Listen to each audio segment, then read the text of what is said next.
Hai teman, selamat datang di channel Sekate New. Jangan lupa pada teman-teman untuk like, komen, dan subscribe supaya tidak ketinggalan update dari channel ini. Mimin ucapkan terima kasih. Selamat menyaksikan.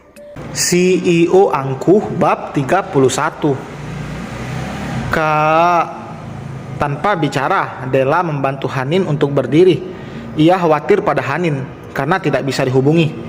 Saat ia bertanya pada Bian, lelaki itu mengatakan jika Hanin ada di rumah orang tua Bian, memberitahu pun 1 jam yang lalu. Niat Della datang juga untuk membantu Hanin lepas dari Bian. Rencananya untuk bicara pada orang tua Bian.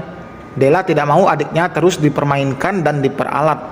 Sekarang amarahnya bahkan sudah tak terbendung melihat Hanin berada di pinggir jalan dengan keadaan lutut yang terluka. Della sudah memberikan peringatan pada Bian, tapi lelaki itu tidak mendengar. Jadi tidak ada lagi yang perlu dibicarakan. Jam segini apotik nggak ada yang buka ya? Tanya Della pada driver itu. Ada apotik 24 jam, Mbak. Ya udah, mampir dulu ke sana ya, Pak. Iya, Mbak. Hanin hanya diam menunduk, tidak berani bicara. Ia tahu kakaknya itu marah karena hal ini, apalagi sampai malam tidak pulang-pulang. Jelas saja Della akan khawatir.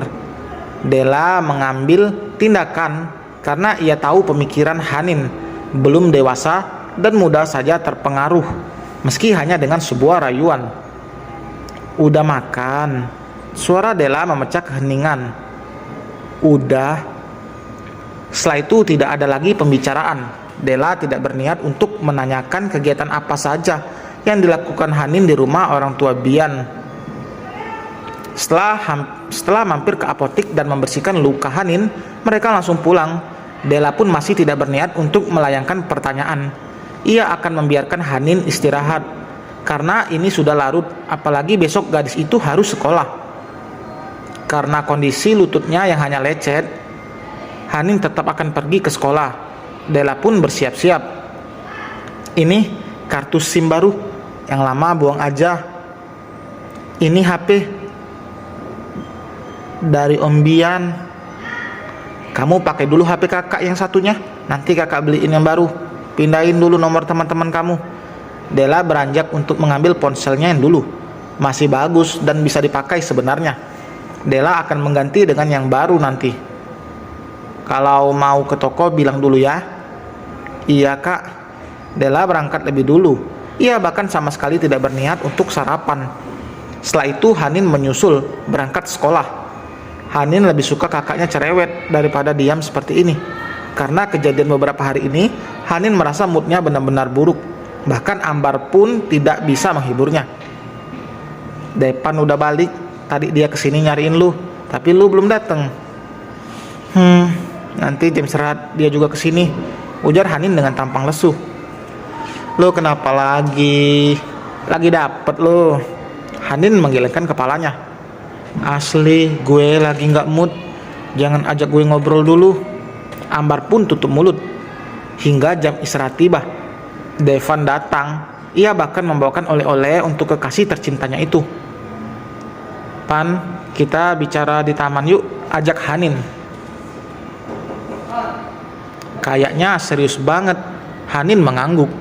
Mereka pergi ke taman meninggalkan Ambar yang sibuk dengan ponselnya. Hanin akan membicarakan hal penting dan sudah dipikirkan olehnya berkali-kali sebelum memutuskan semuanya. Maaf ya Pan, kayaknya kita sendiri-sendiri aja dulu. Devan terperangah mendengar itu. Kenapa? Apa aku ada salah? Apa karena aku nggak hubungin kamu jadi gini? Bukan itu, aku mau fokus pendidikan aja. Kamu juga fokus kerja cita-cita kamu. Kalau emang kita berjodoh nanti, juga pasti ketemu lagi. Aku mutusin ini karena buat kebaikan kita juga, Van. Kamu nggak marah kan? Devan tersenyum. Tapi kita masih temenan kan? Yang penting kita putus bukan karena kamu punya cowok lain. Enggak, aku serius mau fokus belajar. Beruntung Devan orangnya memang pengertian. Dia tidak terus mencecar Hanin dengan berbagai pertanyaan. Ia menerima apa yang menjadi keputusan Hanin. Bian mendongak saat Della menyodorkan surat pengunduran diri dan juga ponsel yang diberikan Bian pada Hanin. "Apa ini?" tanya Bian. "Kurang jelas ya Pak." "Baik, saya bacakan. Ini surat pengunduran diri saya."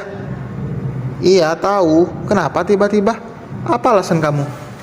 Della menarik napas dalam-dalam. "Saya paling tidak suka mengulang perkataan. Sebaiknya Bapak ingat lagi apa yang kemarin saya bicarakan." Bian terlihat berpikir. "Soal Hanin, tebaknya." "Ya, saya sudah kasih peringatan dan Anda dengan tidak berperasaan meninggalkan adik saya di jalan sepi saat malam hari. Itu sudah tidak bisa lagi dimaafkan, Pak. Jadi, aku balik lagi loh, tapi Hanin udah nggak ada di sana." Della menyeringai. "Tidak seharusnya Anda bertingkah kekanak-kanakan seperti itu. Mulai sekarang, saya berhubungan dengan Anda hanya soal hutang saya saja. Tidak lebih. Saya sudah total semuanya.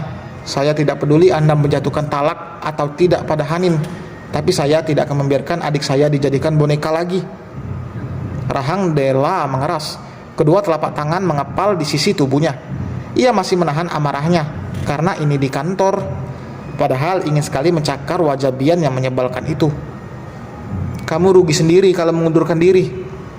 Saya akan tetap membayar denda, Pak. Anda tenang saja. Permisi." Della." Bian buru-buru bangkit dan mencegah Della keluar dari ruangan itu. Mereka harus bicara baik-baik. Bian tidak akan menerima jika keputusan Della seperti ini. "Tolong minggir. Saya harus keluar." "Enggak, surat pengunduran diri kamu enggak diterima." "Terserah Anda." Dengan mengerahkan tenaganya, Della mendorong Bian. Ia sudah sangat muak melihat lelaki itu. Meski dalam hatinya ia memang mencintai Bian, namun apa yang sudah Bian lakukan pada Hanin sungguh tidak bisa dimaafkan. Beginilah jadinya jika ia berubah hanya untuk kepentingan sendiri, bukan untuk benar-benar memperbaiki. Semua tidak akan pernah sama dengan apa yang diinginkan Bian jika ia masih egois dan keras kepala. Padahal maminya sendiri membebaskan Bian untuk memilih, tidak menahan Bian untuk tetap bersandiwara. Tapi memang Bian yang keras kepala, ingin melanjutkan semuanya. Padahal ia saja sudah terlanjur membuat maminya kecewa. "Salah lagi gue. Apa iya gue harus lepas si Hanin?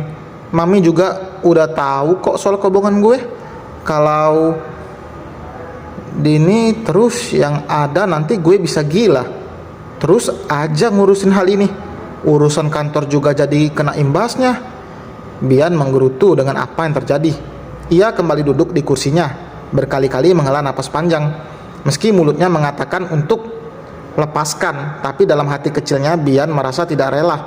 Bahkan untuk mengucapkan talak saja lidahnya keluh, seolah memang ia tidak boleh mengeluarkan kata-kata itu. Karena sekalinya keluar, Bian akan menyesal jika akhirnya ia menyadari perasaannya. Rasanya pada Della bahkan disalahartikan. Ia hanya kagum pada sosok Della yang terlihat nyaris sempurna di matanya, sosok idamannya. Ia masih belum bisa merabah, lebih tepatnya masih menyangkal perasaan cintanya pada Hanin yang masih terpendam. Usia boleh dewasa, tapi ia tidak bisa tahu bagaimana perasaannya sendiri. Pintu ruangan didorong dari luar, membuat Bian sontak mendongak, matanya melebar. Mami Safa melangkah mendekat, sorot matanya begitu tajam. Bian jadi was-was, berpikir apa maminya datang dari tadi. Jika ia dari tadi sudah pasti mendengar percakapan antara Bian dan Della tadi. "Lepaskan Hanin." Apa maksud mami?" "Abang gak bisa jagain dia, gak bisa kasih kebahagiaan buat dia. Lepasin aja. Mami gak melarang abang kan? Mami gak suka bang." Kotak makan itu disimpan dengan kasar oleh Mami Safa. "Jangan nunggu. Kami memohon baru abang minta maaf ke Hanin." Bian terdiam 2 kali. Ia ketahuan. Entah kalau ketiga kalinya apa yang dilakukan Mami Safa. Tidak pernah sekalipun Bian meminta maaf pada Hanin atas perlakuannya yang tidak baik itu. Ia malah terus memanfaatkan gadis sepolos Hanin untuk kepentingannya saja. Setelah maminya pergi, Bian kembali merenung. Bukannya langsung menemui Hanin dan minta maaf, lelaki itu memiliki ego yang tinggi. Pantang baginya meminta maaf saat tidak merasa bersalah. 1 bulan semenjak Della mengundurkan diri, Bian dibuat kerepotan mengurus semuanya. Tidak ada lagi wanita cekatan yang mengatur semua keperluan Bian, baik soal pekerjaan ataupun keinginan pribadi Bian. Bahkan sekarang Om Arsen turun lagi. Ia bahkan sempat memarahi Bian karena telah membuat Della mengundurkan diri. Tidak mudah mencari sekretaris seperti Della. Ada beberapa orang yang sudah dipanggil pun tidak sreg menurut Bian. Ia hanya ingin sekretaris seperti Della. Sudah jelas akan sulit mencarinya. Mungkin hanya ada 1 dari 100 orang. Apalagi di mana-mana, sekretaris bagus itu tidak akan dilepas oleh sebuah perusahaan. Della pasti sudah memiliki pekerjaan baru, pikir Bian. Ia bahkan sama sekali tidak bisa menghubungi Hanin maupun Della. Datang ke rumah kontrakan Della pun tidak menghasilkan karena katanya sudah pindah. Mendatangi rumah mertuanya membuat nyali Bian ciut. Ia tidak ingin menjelaskan lagi kisahnya yang begitu rumit. Bian bahkan memilih untuk fokus pada perusahaannya karena Om Arsen tidak akan mau berlama-lama. Jadi Bian harus bisa menguasai ilmunya. Biasanya ia akan bertanya atau dijelaskan semuanya oleh Della. Namun sekarang sudah tidak ada lagi Della. Kalau dibujuk, Della pasti mau kok balik lagi. Ngomong gampang Om, ngelakuinnya yang susah. Apalagi udah nggak bisa dihubungi, keluhnya. Rumahnya pindah, udah 2 kali. Ya berarti kerja kamu makin berat, tanggung jawab kamu makin besar. Sekretaris baru kamu nggak ada yang kayak Della. Bian menghembuskan napas kasar. Keberuntungan bagi Bian saat ia bertemu dengan Ambar, temannya Hanin, di salah satu kafe. Meski hanya sekilas pernah dilihatnya, tapi ia mengenali wajah Ambar. Kamu temannya Hanin ya? Iya. Ambar kaget karena ditanya oleh Bian. Kamu ada nomor baru Hanin nggak? Atau alamat rumahnya? Ambar terdiam, tidak langsung menjawab. Ia ingat pesan Hanin yang mengatakan untuk tidak sembarangan memberikan nomor ponselnya pada orang lain. Kalau nomor lamanya ada, nomor barunya nggak tahu. Alamatnya, Ambar menggelengkan kepalanya. Nggak tahu, soalnya selesai ujian Hanin pergi ke luar negeri. Katanya mau kuliah di sana sambil persiapan pernikahan katanya. Dahi Bian berkerut. Jangan bohong, mana mungkin dia keluar negeri? Nggak percaya?